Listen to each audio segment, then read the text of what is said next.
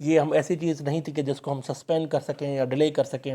یہ ہمارے ایمرجنسی بنیادوں پہ، ہنگامی بنیادوں پہ یہ ہماری ایک نیشنل ڈیوٹی بن گئی تھی، ایک نیشنل قومی فریضہ بن گیا تھا کہ ہم ایک جو ہے نیوکلیر پاور بند کر رہے ہیں. Bhutto allocated the resources, dedicated scientists and engineers went to work as an agreement was signed with France for the plutonium separation plant. Processing plant جو فرانس کے ساتھ ہمارا چل رہا تھا، ذوالفقار علی بھٹو نے اس کے لیے فنڈس بھی دے دیے، ریسورسز بھی دے دیے. ہمارے سائنٹسٹ اور انجینئرز جو تھے وہ بھی انہوں نے کام کرنا شروع کر دیا. اور جیسے ہمارا ایگریمنٹ فرانس کے ساتھ پلوٹونیم سیپریشن پلانٹ کا ایگریمنٹ سائن ہونے لگا. Anticipating international pressures, Zulfikar Ali Bhutto accepted suggestion of Dr. Abdul Qadir Khan, then working on the Urenco, to build a plant for the indigenous manufacture of centrifuges to enrich uranium. جیسے international دباؤ بڑھنے لگا، ذوالفقار علی بھٹو نے عبد القدیر خان جو scientist تھے، nuclear scientist, ان کی کہنے پر، ان کے سجیشن پر ایک اسٹیبلش کیا یورینکو ایک پلانٹ تھا جہاں پر آپ انڈیجینیس مینوفیکچر کر سکتے تھے، اپنی سینٹریفیوگز یورینیم اپنا خود جو ہے بنا سکتے تھے. اور اس کے لیے بھی انہوں نے کام کرنا شروع کر دیا پاکستان نے کہ ہم خود اپنی سینٹریفیوگز جو بنائیں گے تاکہ ہم یورینیم کو انرچ کر سکیں اور ایٹم بم استعمال کرنے میں جو یورینیم استعمال ہو اس کی قلت نہ آئے، اس کی کمی ہمارے پاس نہ آئے. Abdul Qadeer Khan was appointed as the head of the engineer of research laboratories. KRL جو لیبارٹری ہے راولپنڈی میں، اس کا عبد القدیر خان کو ہیڈ بنایا گیا. AQ Khan and his team has to face problems created by the nuclear supplier groups which even banned the export of a non-nuclear component. KRL was built in record time. جو nuclear supplier group تھا، international group جو ہے جو equipment دیتا ہے یا resources دیتا ہے ایٹم بم کے لیے، انہوں نے جو ہے نان نیوکلیر کمپوننٹ کے جو کمپوننٹس تھے، جو اکوپمنٹس تھے، وہ بھی بیچنے سے انکار کر دیا. لیکن KRL جو ایک انسٹیٹیوٹ جو ادارہ بنا گیا ہمارا، وہ بہت کم ٹائم میں بنایا گیا، بہت تھوڑے ٹائم میں بنایا گیا اور ریکارڈ ٹائم میں وہ تشکیل پا گیا اور اس کو ہمارا ایک ادارہ بن گیا. In 1981 it had achieved the capability to produce a weapon grade material. 1981 میں KRL جو ہمارا جو ادارہ بنایا تھا ذوالفقار علی بھٹو نے عبد القدیر خان کی سربراہی میں، اس نے کیپیبلٹی، اس میں یہ صلاحیت آ گئی تھی کہ ویپن گریڈ مٹیریل جو جیسے بنانے کے قابل وہ ہو گیا تھا. کہ اپنی ویپن گریڈ مٹیریل کا مطلب کیا ہے کہ اپنے اسلحات اور اپنے اسلحہ جو اپنے ہتھیار جو ہے، ایسے ہتھیار جو ایٹم بم میں استعمال کرنے کی ضرورت پڑے گی، جو چھوٹے موٹے جو ہتھیار ہیں جو شروعات ہو گئی تھی وہ بننا شروع ہو گئے تھے KRL میں. Meanwhile Pakistan atomic energy council PAEC's team included Dr. Ashfaq Ahmed and Dr. Samar Mubarak developed designs for the explosive devices. Explosive devices, ہمیں تو پروسیسنگ پلانٹ بھی چاہیے تھا اور ایکسپلوسیو ڈیوائسز کے لیے ڈیزائنز بھی چاہیے تھیں، جو کہ ان دونوں نے ڈاکٹر اشفاق احمد اور ڈاکٹر سمرقند نے بنانا شروع کر دی تھیں. ٹنلز بنانے، انڈر گراؤنڈ ٹنلز بنانا شروع کر دیے. اور مانیٹرنگ اکوپمنٹ فار ٹیسٹ، اور جو اکوپمنٹ تھے ان کو ٹیسٹ کے لیے ٹیسٹ کیا کہ یہ چلیں گے یا نہیں چلیں گے، ان میں صلاحیت کتنی ہے. Several cold test validated the design, جتنی بھی ٹیسٹیں ہوئیں، ہمارے جتنے بھی ایکسپیریمنٹس ہوئے، انہوں نے اس ڈیزائنس کو اپروو کیا کہ یہ جو ڈیزائنس ہیں ایکسپلوسیو ڈیوائسز کے لیے جو انہوں نے ماڈلز تیار کی ہیں وہ بالکل کام کر سکتے ہیں. A timely agreement with China provided the continued supply of nuclear power plants before Beijing acceded to the Non-Proliferation Treaty in 1998. ایک ایگریمنٹ چائنا کے ساتھ ہوا، چائنا نے جو ہمیں نیوکلیر پاور پلانٹس دینے شروع کر دیے، اور 1998 میں چائنا نے NPT سائن کی، نان پرولیفریشن ٹریٹی سائن کرنے کے بعد آپ کسی بھی ملک کو کوئی بھی ہتھیار نہیں دے سکتے، ایٹمک ہتھیار یا اکوپمنٹ یا کوئی بھی ریسورس نہیں دے سکتے. لیکن اس سے پہلے ہمارا انڈیا کے ساتھ، چائنا کے ساتھ معاہدہ ہو گیا تھا اور چائنا نے ہمیں نیوکلیر پاور پلانٹس دینا شروع کر دیے تھے 1998 تک. In 2008 اسلام آباد on the pressure of US failed to oppose IAEA approval for the US-India agreement to the nuclear supplier group. 2008 میں اسلام آباد جو ہے وہ پریشر نہیں کر پایا امریکہ کو، اور IAEA جو انٹرنیشنل ایجنسی ہے ایٹمک انرجی کی، اس کو اپوز نہیں کر پایا. US اور انڈیا کا ایگریمنٹ جو ہوا تھا نیوکلیر سپلائر گروپ کے بیچ میں، the exception of the NST ban on transfer of nuclear technology for a country not part of the NPT manifestly discriminated against Pakistan. India بھی NPT کا